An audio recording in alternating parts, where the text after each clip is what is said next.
In spring 2001, the Federal Reserve started lowering interest rates. And now it continued lowering rates to save companies on the brink and to keep unemployment down.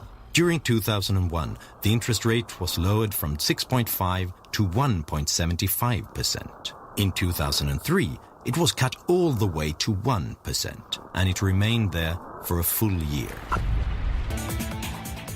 In a world that was suddenly uncertain, with the country under attack, nothing felt safer than investing in your own home, in the American dream. I do believe in the American dream. I believe there is such a thing as the American dream. Owning a home is a part of that dream. It just is. Right here in America, if you own your own home, you're realizing the American dream. Vernon Smith was awarded the Nobel Prize in Economics in 2002. He received it for his research in experimental economics. In his experiments, he puts economic theories to the test. Smith is an expert on bubbles. If you can buy a home with almost nothing down, then you do well if the prices continue to go up. If it goes down, well, then you have an incentive to walk away from it and let the bank have it. Low interest rates caused a housing bubble. Cheap loans encouraged people to buy more and bigger homes. Housing prices began to rise by 10% a year. So many took out a second mortgage on their old house to fund consumption. You want to go on that vacation? Buy some new clothes?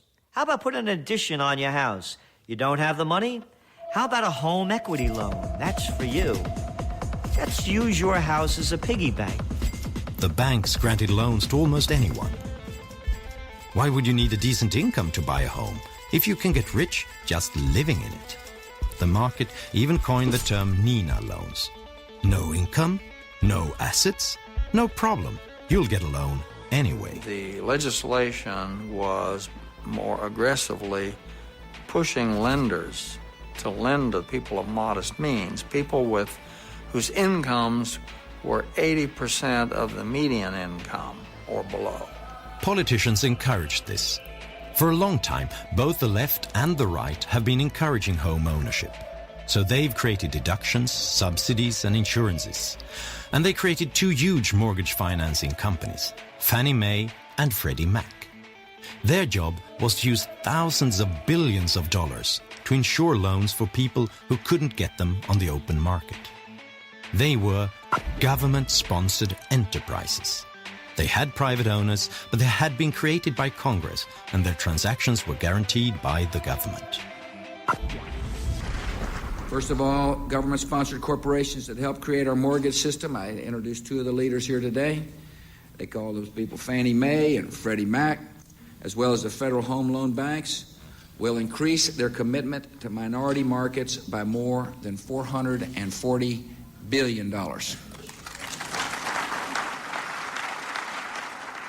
In the last decade, Fannie Mae and Freddie Mac have donated more than $200 million to politicians in Washington. Enterprise-sponsored government.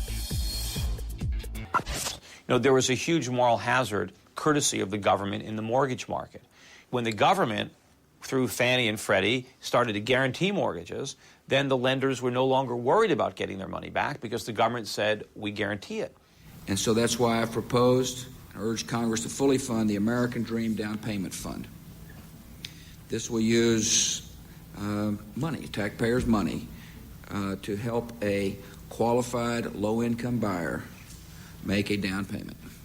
Well, greed has to be balanced with a certain amount of fear, and that's what down payment rules are all about, and amortization rules, is to keep people from carried away by, as you say, the greed of expecting to become rich by buying a home and reselling it at a higher price. The big banks dared to make riskier loans because they had started repackaging loans and selling them to others as securities. They sold them to each other, to Fannie Mae and Freddie Mac, and they sold them to Norway, to Germany, and to China. If the loans turned bad, someone else would end up with a hot potato. They were great days, but it was all based on a market on steroids. loans were cheap enough to keep driving housing prices up. But when interest rates returned to normal levels in 2006, the spell was broken. People could no longer get new loans to pay off the old ones. Those who had been given a mortgage despite a very low income couldn't afford to stay. The prices started falling, making the mortgage-backed securities increasingly worthless. The dominoes started falling. Investors stopped buying mortgage-backed securities and refused to lend to those who depended on them. Investment banks like Bear Stearns and Lehman Brothers suddenly couldn't get new loans to stay in business. Fannie Mae and Freddie Mac could no longer hide the disaster.